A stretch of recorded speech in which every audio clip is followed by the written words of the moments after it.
সড়ক আছে ঠিকই, কিন্তু চলাচলের যোগ্যতা হারিয়েছে বহু আগেই। আশুলিয়ার নবীনগর চন্দ্রা মহাসড়কে এখন প্রতিটি মুহূর্তই যেন এক দুঃস্বপ্নের যাত্রা। দীর্ঘদিন ধরে অযত্নে অবহেলায় বেহাল দশা, তার মধ্যে নতুন মাত্রা যোগ হয়েছে এলিভেটেড এক্সপ্রেসওয়ে।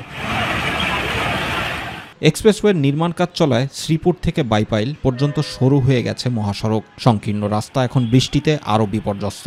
সিএনজি, রিকশা কিংবা বাস, ট্রাক কোনো কিছুই এ রাস্তায় নিরাপদ নয়। প্রতিদিন এ সড়কে ঘটছে ছোট বড় অসংখ্য দুর্ঘটনা। বিপাকে পড়ছেন যাত্রী, চালক আর পরিবহন শ্রমিকরা।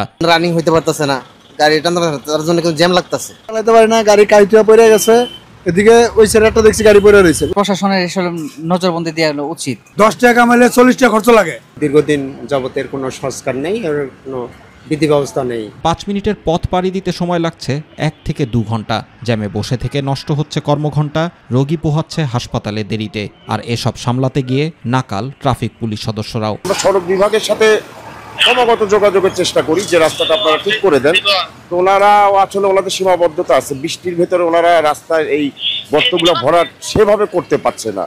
নানা ভোগান্তির মধ্যেও নেই কোনো কার্যকর সমাধান। সড়ক ও জনপদ বিভাগ বলছে এলিভেটেড এক্সপ্রেসওয়ের কাজ চলায় তারা কিছুই করতে পারছেন না। আমরা তো এখানে কোনো বড় প্রোগ্রাম কোনো কিছু নিতে পারতেছে না, কারণ একটা প্রজেক্ট চলতেছে।